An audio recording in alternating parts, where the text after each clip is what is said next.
Welcome to my podcast, Today's Dream, Tomorrow's Reality. My name is Vicki Poole. I'm a master transformational coach and hypnotist specializing in habit change. And this podcast is sponsored by the Enlightened Peach, and it's all about embracing our mosaic life. And some of you may ask, what is a mosaic life anyway? Well, it was recognizing that all the pieces of our life, the good, the bad, the indifferent, have all come together to make us who we are. Change any one thing, and we are different. With that in mind, I invite you to embrace your perceived imperfections and celebrate who you are. This podcast is unedited and raw, just like life. I am your host, and today I have a special guest that I'll introduce in just a moment. But before I do, I want to ask you to do me a solid, and that is to leave a comment on this episode and subscribe, and share, because my whole purpose of doing this podcast is to share people's amazing stories and get them out so other people can hear. And I can only do that with your help. So go ahead, leave a comment, and remember, subscribe, and share. So now let's get started. All right. This lovely lady is Katerina. And I will be honest, we don't know each other really well. We've had an amazing conversation previously to just talk about things. And I am so excited to have her on here. And I'm going to let her introduce herself to you. And then we're going to just have a chat and get to know each other a little bit more. And you'll be here for the fun. So, Katerina, go ahead and just introduce yourself. Hi. So I'm so glad to be here with you. I'm so glad you invited me onto your podcast. I really enjoyed our conversation, our first conversation that we had.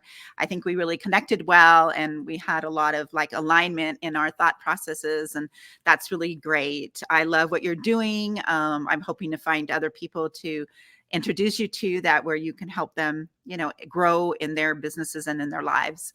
My name is Katerina Gasset. I am 65 years old, and I have owned businesses since I was really young, and I've never really worked for anybody else. I tried a couple times. It wasn't my cup of tea. And so I have always been basically on my own journey. And I just love helping people. And I also like to bring enlightenment to the problems that a lot of us go through, and trauma and everything that we don't typically want to share, or have not been allowed to share, or have been allowing also those traumas to hold us back from being all that we can be, and to be able to be especially successful in business. So that's who I am. Oh, well, perfect. That's an amazing introduction there. Thank You did so much better than I would have. you. Well, I just wanted to ask, we all get into our path for a reason. There's something that's happened that has put us into the place where this feels important. And so, what was going on when you were a kid that you knew you wanted to be an entrepreneur? And I ask this because I was raised by entrepreneurs, and yet I still got jobs working for other people and doing all of those things, because that's really what you're supposed to do when you're growing up, right? Right. The elusive they. And so I worked for others many, many times. And then I became a hairstylist, and I worked at salons where I was just a commissioned employee. And then I started working as my own employer. And it's like there's a level of uncertainty that goes with it all the time. Or that's been my experience. It's one of the things that I heard a lot growing up, and I guess it's one of my mental blocks. It's feast or famine, and there are people that stick to doing a corporate job or working for somebody else just because it's the known, and they know every week what they're going to make, how many hours they're going to get in, how they can plan their evening and their weekends and all of that stuff. But you don't really have that as an entrepreneur. So how did you get to that place and then transition through all of that? So my dad was, my mom and dad got divorced when I was really young. So they had 4 children. I was the oldest, and they got divorced when I was 7. So quite, quite young. My dad was in the military. He was a Navy. He ended up becoming a Navy captain, and he had an amazing career, but he wasn't in our life a lot because of my mom's issues. My mom had a extremely brilliant. She had a full lifetime scholarship to Stanford University. They even have a memorial stone for her at Stanford. Brilliant human being, but she was bipolar. We didn't know what that was back in those days. She was an alcoholic. She took drugs. She was addicted to sex. So she was very, what we would consider immoral, and it was a very, didn't take care of her children. She would rather be at school teaching. She would rather be taking more classes or hanging out with guys. And so us four were pretty much left to fend for ourselves. So I was a straight A student my whole childhood. I would force my siblings to sit down and learn from me. So they all knew how to read and do everything by the time they even went to kindergarten, because I loved learning and I loved reading books. And my mom had a lot of books. She would take us to Stanford with her. So we got to go to the libraries and we got to, see a lot of this and be around intellectuals and things like that. She was also very eccentric. She was an extremely good singer. She played the harpsichord. Oh, wow. She's Latvian, so she sang in all these really big Latvian song festivals all over this side of the Iron Curtain. This is all while the Iron Curtain was still up. And she was very famous underground in Latvia, where she wrote anti-communism poetry and things like that. So, so she had all these really good qualities, but she was never meant to be a mother. And so she had 4 children who she loved us, but she just didn't know how to take care of us. So we would actually be starving to death. My little brother had malnutrition so bad that he had one of those bellies, just like the kids in Africa you see on TV. And my mother thought it was hilarious. She thought it was funny. She would say, "Oh, poke out your belly," and then she would laugh and poke it. And I'm just like, she never realized that he was hungry, and so from a very early age, I had to take care of those siblings. One time when we were living in Germany, my aunt had come, my father's sister came to live with us, and she told me this story. She said, I was around 5. And she said, and so my mother already had my brother and my sister. I think she was pregnant with my baby brother. And my mother would stay up. So she was bipolar, right? So she'd go on those really big highs. So she was a painter and an artist. So she'd go up into the attic where she had all her art stuff, and she would stay up there for sometimes 24 hours without ever coming down. And then she would sleep for 24 hours kind of thing, So she was sleeping at this time when my aunt had flown in from the States. And she goes into the kitchen and she goes, and there you were, a 5-year-old girl making sandwiches for your siblings and making food for trying to make baby food for your baby sister. And she was just so appalled that I had to do that. So she went up to my mother and she said, "Hey, your kids are hungry. You need to go down and feed them." And my mother just said, "What?" And she said, "Yeah, all your babies, they're hungry." She goes, "Oh, I love my babies. I love my babies. Bring me my babies." And still wouldn't go and make the food. So it was like this, of course, now we know, this is back in the 60s. Nobody knew what that whole, how that was transpiring into her life, and the traumas that she had gone through. Of course, now they're trying to, we broke those cycles, but they could have been just like ongoing, right? Like none of us in our family are alcoholics and none of us take drugs. And so we had made those decisions, early on, but, she and her family escaped from Stalin. They were very, very wealthy people in Latvia. And one of the first things Stalin wanted to do was kill everybody that owned a business, kill anybody who owned land, and then take it all for the state. And so when he went through Latvia, they actually had a list of people to exterminate. And our family was one of those Oh, people on the list. wow. So my great grandfather, he was one of the big chemists and the very famous all over the world. He invented fertilizer, and Wow. but hear about these people, anymore. So they took what they had and they got on a boat and they went to Germany, and they were getting to Germany right as the war was pretty much ending. It was a safe, unfortunately, Hitler was the safe place for Latvians to go. So a lot of Latvians went to Germany. And by that time, the Americans had already come in, and they were making a lot of the concentration camps into refugee camps. So my family was all in that refugee camp, and they were there for 5 years. And my mother was just Wow. reaching, she was like 11 or 12.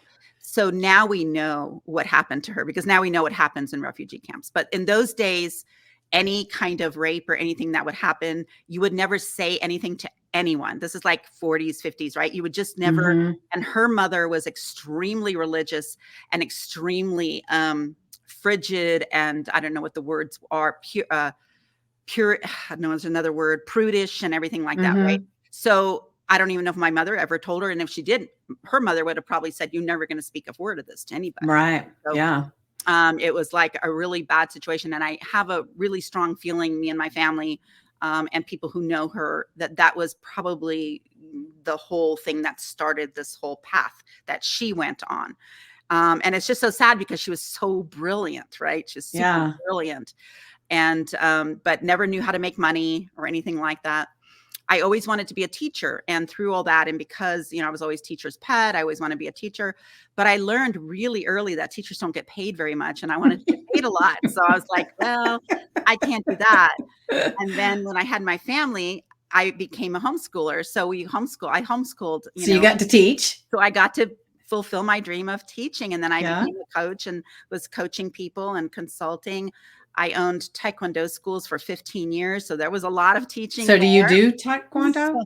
I'm not anymore, but that Mhm. was in my first marriage. And so part of that trauma of that first marriage was the Taekwondo schools. But yeah, so in the childhood, what ended up happening was my mother wasn't caring for, watching over us. And so we were victims to a lot of situations that children should never be in. So, we were molested by our boyfriends. We were, and then I was kidnapped 3 different times and escaped 3 different By times. whom? By strangers. So the first time, and these are really stupid things, like I was like 12, Mhm. and I was at my grandmother's house, and my grandmother was super, super strict. She lived in Tacoma, Washington, never let us go out or anything. And you have to remember, we were very wild. We were 4 very wild children, because my mother didn't watch us. So we were totally wild when we were at my mom's house. And being at my grandmother's house was really, I don't know, it was good for us, but we, of course, rebelled against it, and Mhm. so we would sneak out of the windows at night and go be wild. And there was a park down the road, and there was this other park that we loved to go to called Point Defiance Park. And back in those days, it was set up, this is like before Disney and everything. So it was set up like a little fairy tale land. And we just remember having good feelings going there. I wanted to go back there and experience those good feelings. And Mhm. so I went to the park to find a ride to this other park, and an old man in his 60s, I would say, old man, said he would give me a ride. And so he gave me a ride. He started giving me a ride, and then he wouldn't give me any more. He wouldn't take me back or anything unless I did oral sex with him. And I Wow. had no idea what it was. And so, Mhm. it was really scary, because I was thinking the whole time, do I do this? Do I bite it off? Do I yell and scream? Am I going to get killed? Am I going to, do I just jump out of the car and then somebody else gets me? And I'm only 12. So the processing is not like an adult would think through things. An adult would be pretty Pretty scary stressed with too. that Yeah. that Yeah. situation. And so I did what he wanted me to do, not even knowing what it was. And he did drive me back home. And so, Hmm. but of course that's traumatic, and it was gross and disgusting, and, all these things that were going through my head as a 12-year-old, and that was Did like, you tell anybody? no, I never told anybody, because we snuck out of the house. Oh, yeah, you So I didn't want to snuck get in out of the trouble. house. And this is the thing, almost every time when these things happen, and this happens a lot to kids, something bad happens to them, but they won't tell anybody, because what they did was bad too. Right. So, Right. you put yourself in that situation, but a child is not responsible for the choices they make. So nothing that bad that happens to you. And that took me years to realize it wasn't my fault. even though I would think it was my fault because I did the bad thing first, but it's not my fault because he still didn't have a right to do that to me. Right. Well, I So know sometimes it's the fact that the child believes that nobody will believe them anyway. that's true too. Because I had a person that was exposing himself to me. And Mm, I was in the sixth grade, whatever the hell that makes me. Um, and it took me a long time to say anything because I thought he's an adult. To me, he was an adult. He was 18. And I thought nobody would believe me anyway. mhm. So why say anything? And so I didn't say anything until I got really scared. He did something that scared me. And then that's when I told. Okay. And, so to me, it wasn't that I was doing anything wrong. It was that I just assumed nobody would believe me anyway. Mhm. Yeah, and that happens a lot with kids today too, with all the Hmm. situations that, especially online and stuff that happen to them, and the extortion that happens with them, with and then Yeah. kids kill themselves. I mean, it's really sad because they don't want to tell their parents that they actually sent a naked picture of themselves to this guy who's now blackmailing them, and so it's really sad, all these different kind of forms of predatory behavior on children. So my mother took me to Hawaii, and that was one of the nice things she did for me. We did go, she loved going her dream was always to get a boat and put us all on the boat and take the boat to Fiji. I'm like, I'm so glad she never tried that. Like, because she thought she was a great sailor. And I'm Yeah. like, oh Who my knows where you gosh, would be right now, who right? knows? Oh my gosh. So her brother lived in Hawaii, and he was a super, super famous chef in Hawaii and all over the world, actually. But he was an alcoholic, so he lost all of that. But while he was there, we went to go see him. And he was married at the time to this really nice lady who I loved. And they had this beautiful condominium, and it was overlooked the ocean and in Makaha Valley on Oahu. And it's just so gorgeous. And she had this beautiful white carpet. I'd never seen white carpet before. And it was just, everything was so clean. My house was filthy dirty, and I was just so impressed by her. And he would treat us to these nice meals and everything. And we stayed there. We were going to stay for like 2 weeks. And after a few days, my mom says, "Oh, we can't stay here because this is not the real Hawaii." And I'm like, "Why? I love it here." And she goes, "No, we have to go live like the real Hawaiians live." So we left, and we go to this beach where these tents are up and these fishermen are there. And there weren't as many homeless people then as there are now. But, obviously there were a lot of bums and homeless people and stuff. And she's going out fishing with all these men. She's just going out there in the ocean and fishing with them and stuff, coming back. And so she starts having this little thing with this guy. His name, I even remember his name. His name was Pake. And we're standing against his car, I think. And she's getting drunk, and he's making out with her, and he's touching my breasts at the same time. And she Mm. lied to him and told him I was her sister, not her daughter. And that was one of the things. She would always say that we were her siblings so that people would think she was younger than she really was. Mm-hmm. So that was like a very weird, and I didn't like it. And I was very angry with my mother for not even noticing, not even noticing what was going on. And why would you even like somebody who does that? And, all of these kind of thoughts. And again, I'm between 12 and 13 at this time. So I'm still really young, but growing up very fast, Definitely. My mother would, one time she was in the hospital, and I didn't go to school that day because I was making sure my brothers and sisters were getting to school. And then I can't remember what I was doing. And all of a sudden the police are at my house, and they're looking for me.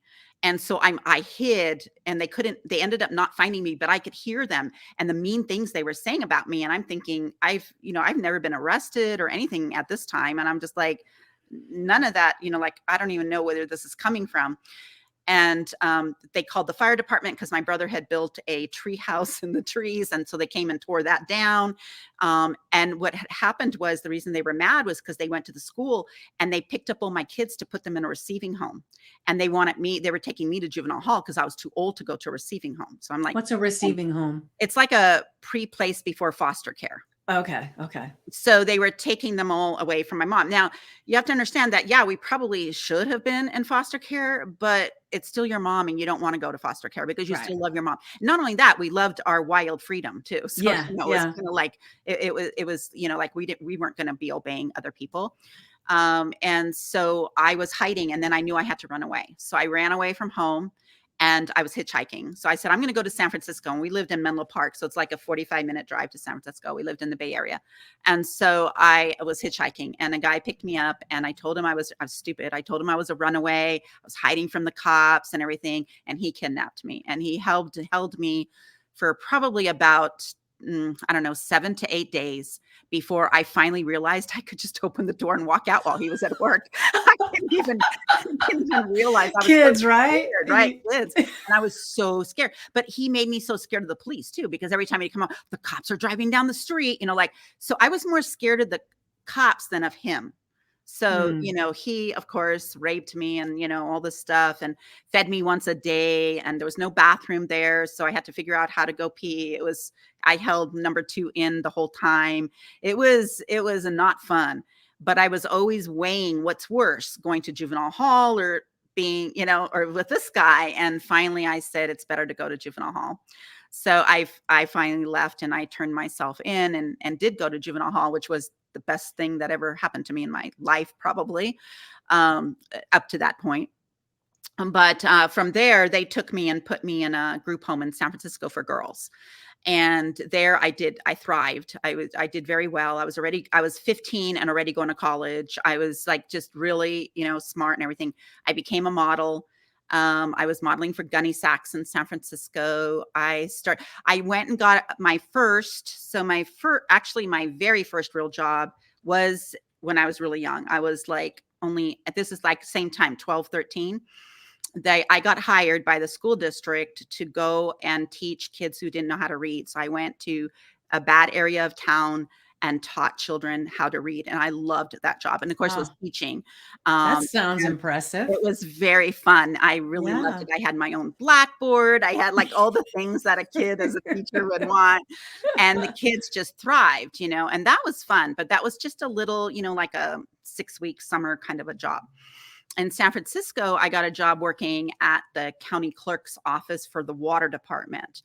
And I had to answer the phones and then file these papers. And the boss was so mean, and he would yell at everybody. And I'm like, oh, I don't like this. And I would answer the phone, and all these mad residents would be calling because this was wrong with their water, and they'd be yelling and screaming at me. And I'm like, what do I have to do with it? I'm just answering the phones. And that's when that's the first signal that I didn't want to be bossed around. Um, Right. You didn't want to when you were at home either. No, So no. So it it was just translated out, right? another one of those things. And then the second one was when I had run away to Hawaii, and I went to get a job at McDonald's. I had a fake ID and everything. And so I went to work at McDonald's this one time, and I didn't even wait for my check. I just this is not me. During all of this time, though, so in San Francisco, that was the third time I was kidnapped, basically. There were a couple other situations I had gotten myself into, but in San Francisco, I was forced into sex slavery there. And I had to give this pimp money, and stuff like that, or he would tell on me. And then I would go to jail. I mean, it was the whole thing. This jail thing just really was, Mm. they just knew that the jail thing would get me, I guess, like Yeah. that, Yeah. and they never threatened me with death or killing me or no one. And back in those days, they didn't get you addicted to heroin. They didn't, it wasn't any of that like it is today. Like they don't give you, there Right. was no fentanyl, so it was a quite different methods that they used. And if they knew you had done something wrong, they used that for blackmail. So it was like, well, I'll just, and then they're going to believe me and not you, and that kind of thing. Well, this guy, I actually put him in jail. I accused him of statutory rape. I went through the whole horrible, horrible court at 15 years old. It was Wow. disgusting. It was horrible. And the DA had told me it was going to be horrible for me, like, because no one was going to believe me and everything. And they believed me because he had a deformity in his private area that you wouldn't know unless you had been with him. And so he got 5 years in jail, but the whole time the whole time for the court, his brothers were in a gang and they kept threatening to kill me and everything. And I still did it. I said, I don't care. You can kill me. I don't believe you're going to kill me. And they didn't kill me, because the cops would know you killed me, you know? So, Yeah. so I kind of knew that. So around that time I ran away and went to Hawaii, where again, I was, that was the only life I kind of knew. So So how did you get uh, to Hawaii? took an airplane. I had a fake ID. Yeah. So Okay. they didn't have TSA. They didn't have, it was really easy. All I Yeah. had was the clothes on my back, and I went to go live with my uncle. And I remember my wonderful uncle, because I'm thinking he's got this beautiful apartment and everything. Well, when I get there, he had lost his job. He had gotten divorced. He was living in this crap hole apartment with another guy. I'm like, oh, great. This guy looks like a molester too, and I'm thinking this is disgusting. He was totally broke. He didn't pick me up from the airport in a car. So I was really shocked. And he picked me up and we had to take the bus. And I'm like, we're taking the bus, gross, so all these things. And I'm like, wow, what happened to him? And it was just his alcoholism that just made him lose everything. And while I was there, so at his apartment, I was trying to figure out something to do. And then I always get attracted to bad people. And these people got me. And, of course, I made money in bad ways. And, so the whole, by that time, you're so desensitized to having sex Mm-hmm. for money that it just doesn't even matter anymore. It's kind of Yeah. like, hey, it's better than being on the streets and homeless and all this stuff. And so, but the bad part about Hawaii was if police found out what I was doing, and I had to have sex with him once a week in order for him to keep me out of jail. So this is how Wow. disgusting, some of the police officers were in Hawaii with the working girls. And, but every time I was in those situations, I was thinking, how do you get out of this? How do I get out how do I stay alive? Number one, are they going to kill me or are they not going to kill me? I'm going to ascertain that, if they're not going to kill me, how much can I get away with before I run out the door, or before I call the cops, or before, whatever the answer is going to be. Right. And through that time, I discovered that I have this really strong gift to survive. The survival, like I look at that whole life and think, that's the woman that's 65 underneath a bridge begging you for money so she can get her next fix. That's what a person that goes through that ends up like. So I kept, I look back and say, all of those things that happened, they happened to set me up for being able to be an entrepreneur, being able to be successful, and being able to handle the risk and the reward. Because when you're in those situations, what can happen to you is so much worse than being broke one month as an entrepreneur. Yeah. So Yeah. you have True. this it's a different worldview. Number one, it's a different, Right. I developed so much empathy through it all. That's what people always say to me. They can't not believe that I'm just like, not just stone cold, because I have a lot of empathy for people. But at the same time, I know how to put, how you have fight, flight, Freeze. fight or flight. So freeze. And so I'm the freeze person. So I just freeze. So with the PTSD and everything, I use it to my advantage in business. So, my first marriage, of course, I think I told you that 20 years, and it was very physically abusive to me and my 5 children. My first husband was. But through all of that and that PTSD, so when someone yells at me, I don't hear anything they say. I have no clue what they say. And I always warn people. I said, if you're going to yell, you're yelling to yourself, because I'm not going to remember one thing you say. It doesn't bother me. There's a piece of glass between me and you, and nothing can get through it. And that's just how I deal with that kind of, aggressiveness. Mm-hmm. And so through all of that, and of course I married an abusive person because I didn't think I was worthy because of what Right. I've been through. Right. So I think I'm a piece of crap. And so I'm going to marry somebody who treats me like a piece of crap and make sure to remind me I'm a piece of crap. That's right. Whenever he gets mad at me. Right. So, so that whole situation transpired. But through that all, I continued to have businesses. I had 5 children. I homeschooled them.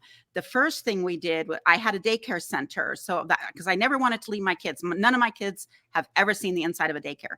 And so my husband always had, he worked, but I was really the bread earner most of the time, the higher bread earner. So I did the daycare centers, I did modeling, I did acting, then I did the Taekwondo schools. And while I was married to him, we had those for like 15 years, very successful. And then during all the whole time, I was a real estate agent. So I was a real estate agent for 40 plus years. So anytime I needed money in between things or whatever, the kids could go with me to show houses and stuff like that. And then after the divorce and everything, I sold the Taekwondo schools.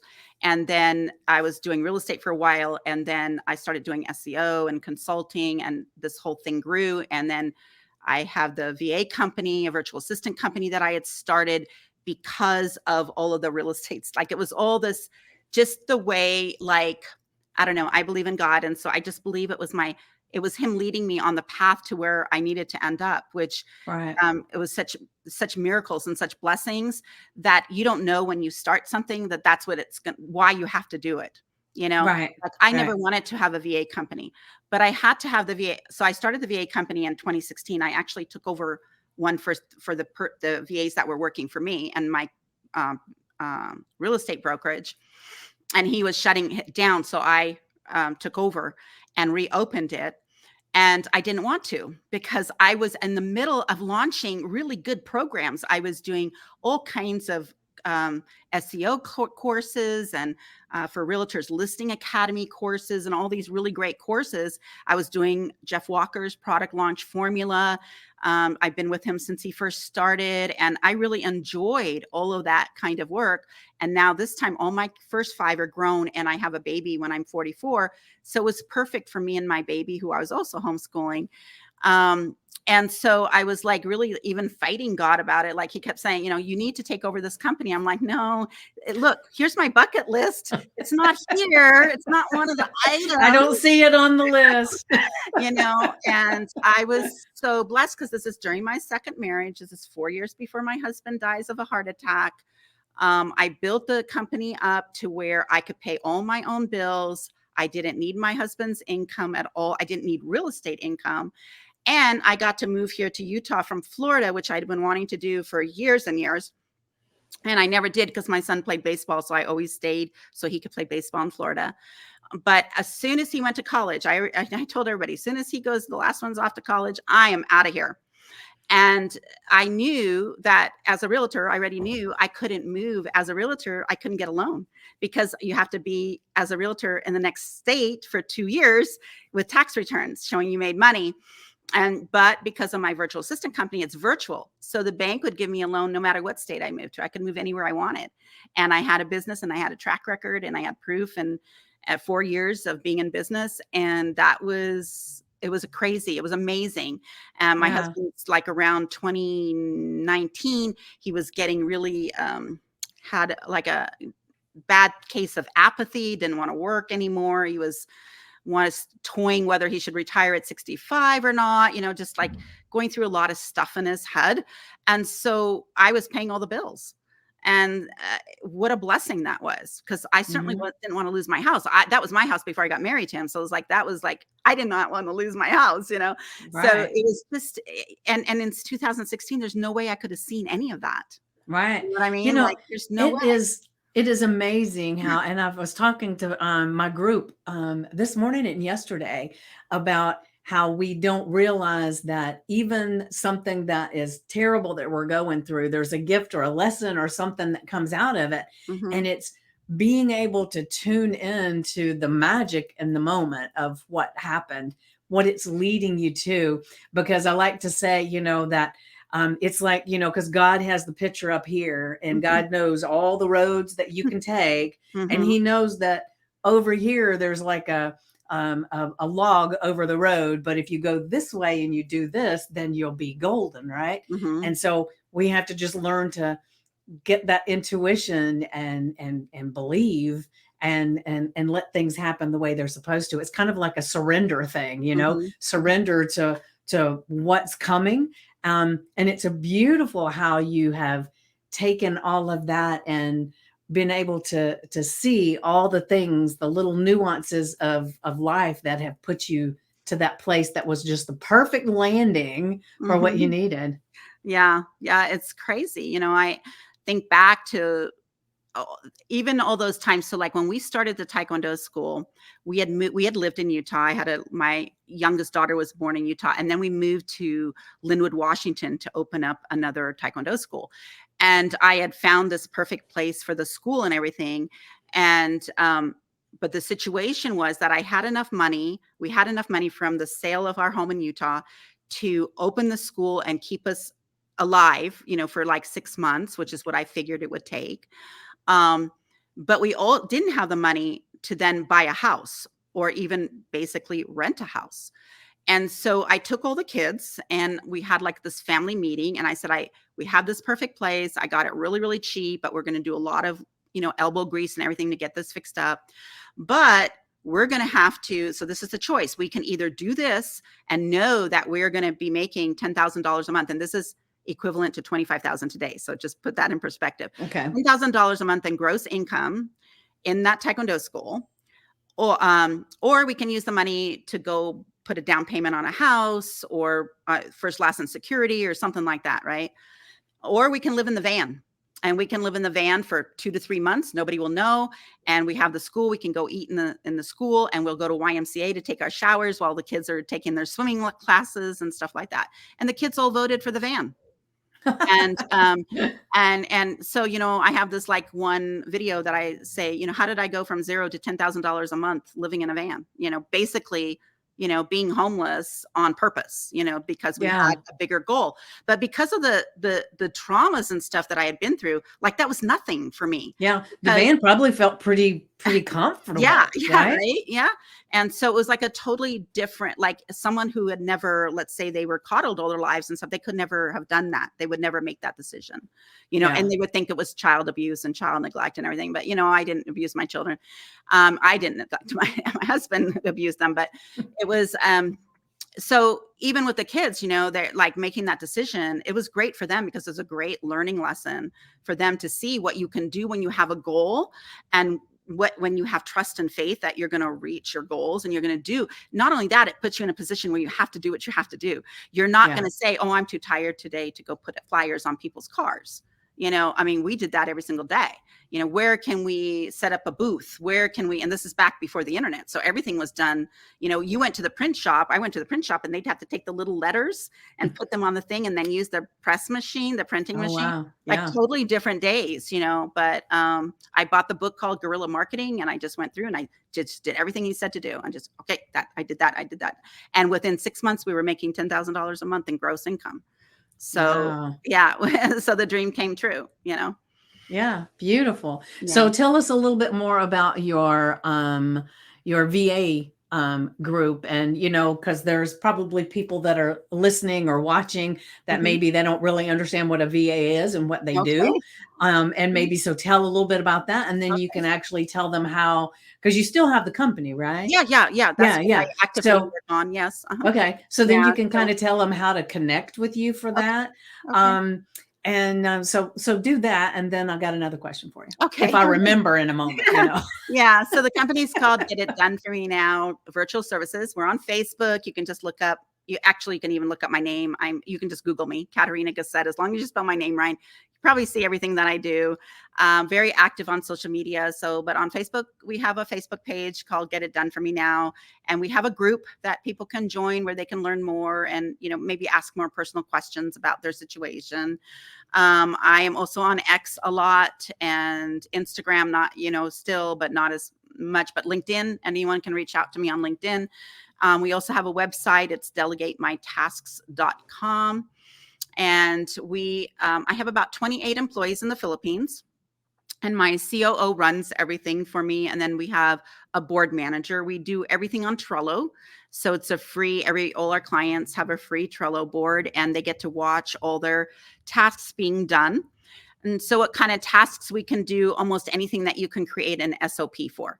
But typically our most requested things are social media managing, SEO, Google Maps, blogging, article writing, article syndication, a lot of phone answering, receptionist work, virtual dialing, appointment setting, things like that.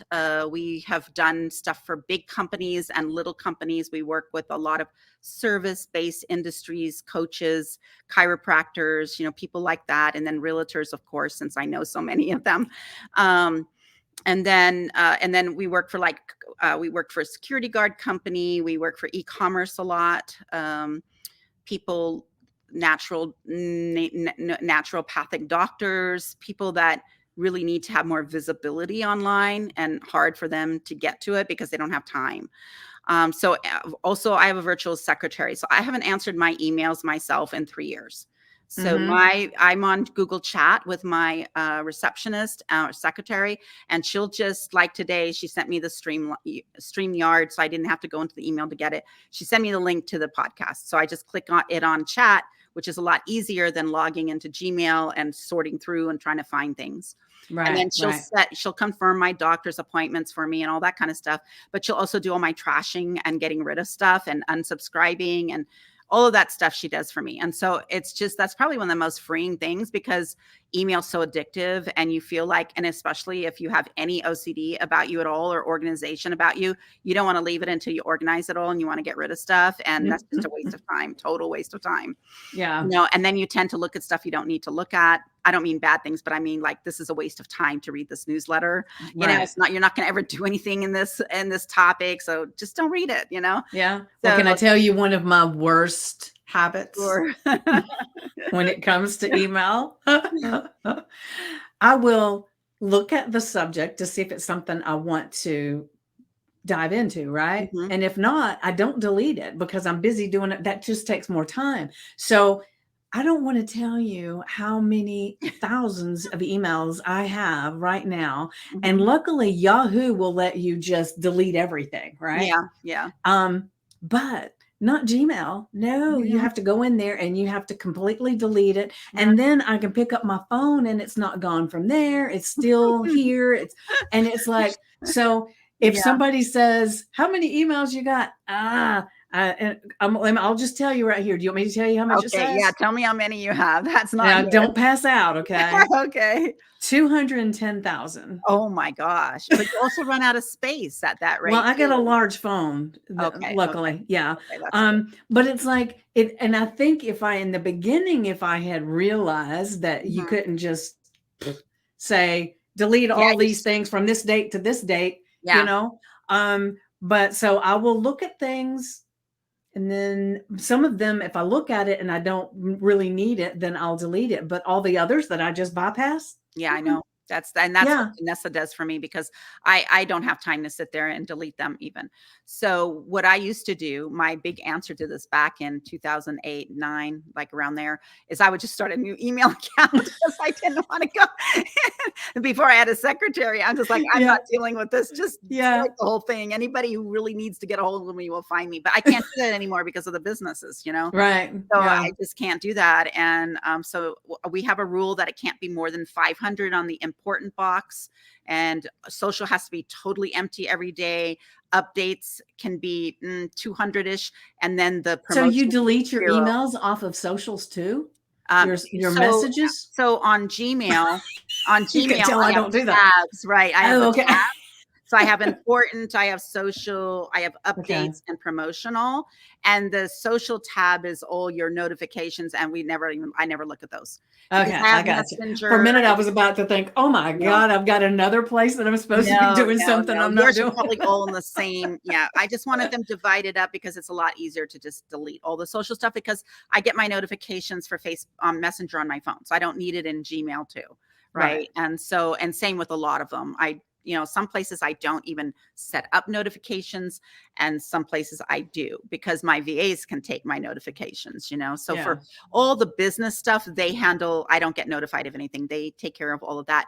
Only my personal stuff on my personal Facebook page I do, because of my kids, and stuff, because my personal Facebook page is actually my business page, because now you can have it set up. Yeah, mine as well. I still have a business page, but I do everything on my personal page. And that's how it should should be. That's how you should, because Yeah. nobody goes to business pages. Yeah. So, Yeah. yeah. I So just use it in case I want to run an ad. you need it for running ads. Yeah. Exactly. Yeah. Yeah. We get a lot of activity on some of our pages though. So I'm pretty impressed. But yeah, but I myself, I only do stuff on my personal one, Yeah. Yeah. So. So what kind of coaching do you do? So I coach businesses more like a consulting, going Okay. through their strategies, learning what they need to get rid of, what they need to implement. I do help people with how to onboard to VAs. Like if they have a lot, like if it's you have a lot on your plate and you can't now take it all off, and nature abhors a vacuum. So the thing I always tell people is once you do take stuff off the list, new stuff appears, because it's Mm-hmm. the way it goes. So you have to always be cognizant of the stuff you shouldn't be doing. So my big mantra is, why are you doing $25 an hour, $15 an hour tasks when you make $300 an hour? It is a total waste of your energy, your time, but it's also you're not creating the income that you need to create, because you're wasting that time doing tasks someone else can do for you, and you can't scale and grow. So I help companies scale and grow. And Okay. sometimes it might be that we need to do lead generation for them. Sometimes it's just that they've messed everything up so bad, we got to fix it all, things like that. I also help with coaching with their websites. Like a lot of people want to do their own websites, and they just want to pick my brain about, how it needs to look, things like that, because I'm very expensive at website design, since I don't want to do it all day long Yeah. every day. So I'm very, very picky. I have a webmaster on our team, and she does it, but she doesn't have the, design that I have, like she doesn't have the design brain that I have. And so, but if a client already knows what they want, then it's a lot less expensive to just hire the VAs to do their website for them. Yeah. Things like that. So I do a lot of that. Okay. Well, that sounds amazing. Gosh, what business doesn't need that, right? Yeah. Yeah, exactly. Well, you can tell with how many emails I've got that I probably should get an assistant too. Yeah. We might have to Yeah. talk about that.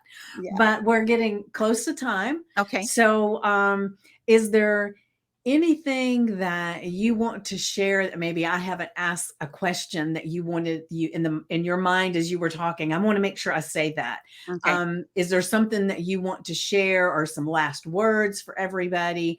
Because you have an amazing story. I mean, Oh, I thank you. really feel like, we could do another one and dive into some of the other stuff to Mhm. help a lot of people that maybe have had that happen, or that might be getting faced with some of that stuff now. Who knows? I mean, it's crazy sometimes. Mhm.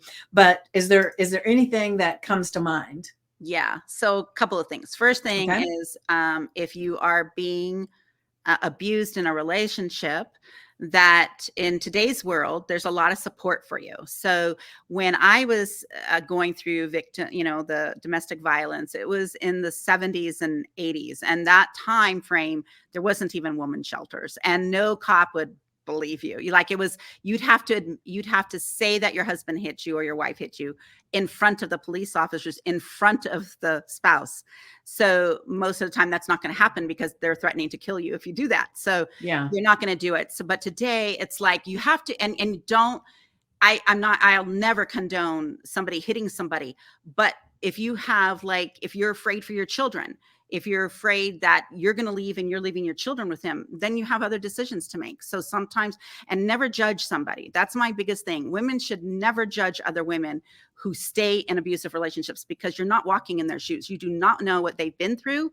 You don't know why they're in that place they're at and why they can't get out. And those are so important to understand those.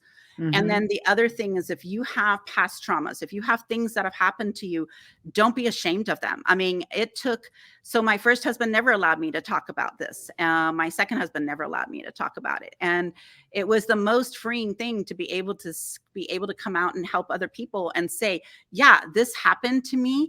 It doesn't diminish who I am. It actually made me who I am. And it doesn't matter, because, I believe in Jesus Christ, and Jesus Christ died for my sins. And so I am cleansed. I have no sin. And it doesn't matter if someone forced me or you did it on your own will. If you are in the sex trade at all, even if you're doing, if you're doing, the new, whatever that is, Facebook, fan, whatever, I can't remember the name of it, but the one where the girls, send naked pictures to guys and stuff. If you're trying to get out of that, it's okay, get out of it, but don't be ashamed of what you went through, and don't make decisions on who you're going to marry and everything based on those past experiences. Yeah, great advice. Great advice.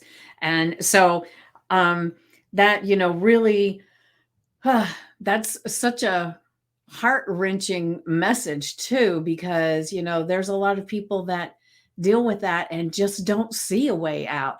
And the thing that's beautiful about you getting on here and talking and sharing all of this, and then what you just said, is that anybody that's going through it can say, oh my gosh, she did it. Maybe I can too. Right? Exactly. Yeah. Yeah. Because what you dealt with and went through as a young child is like, it's incomprehensible, right? It is. It is. And so to see you sitting here today, I mean, you would never know. And not that you might not cry at night or something, I don't know. But it's like it's such a gift that you're sharing of hope, for people, that it would have been amazing if you'd had that hope back then. Right. Right. Yeah. And you Yeah. don't know, you don't know, but it is how it's made me strong. It's made me who I am. It's made me be able to get through everything else that happens to me in life. It helps me, like, things don't seem, traumatic things happen, but they're not traumatic because of the past traumas. It's what you compare it to, When you right? compare it to the other, it's like there's nothing. And that's what you have to remember when you're going through trauma and everything. And even if you're in it, or if you lived it, or you're going through it now, you can turn those into positive. You can turn it into something positive in your life. You can either help other people with it, you can incorporate it into your business, your personality. You can help other people. Like, the empathy thing is huge. People with PTSD have amazing gifts. And so instead of us being victims that we have PTSD, we got to own it. And we say, PTSD is good for us. This is what we do with our PTSD. It's actually a gift. So think about that. You're not a victim. You can't be. If you stay in victim mentality, you're never going to you're going to always lose. Because I say, I'm not a victim. I was a victim. Then I became a survivor. But that's not even good enough. I'm a conqueror. So I conquered it all. And that's when you're going to be successful in life, in your relationships, and in your businesses. Right. Beautiful. That's why I say that my podcast is about our mosaic life, and the stories that I have of people, guests that come on and tell such amazing stories that it's like, that there's a God because of how things transpired. But so thank you so much You're very welcome. for being here and being vulnerable and sharing your story. I'm so appreciative of you. Thank you so much for having me. And I'm glad I could share. So hopefully we help somebody with this story. Yes, definitely. So I will end with my phrase that I say every single time. The best way to predict the future is create it. What are you creating? And with that, I will see you next time. Mwah.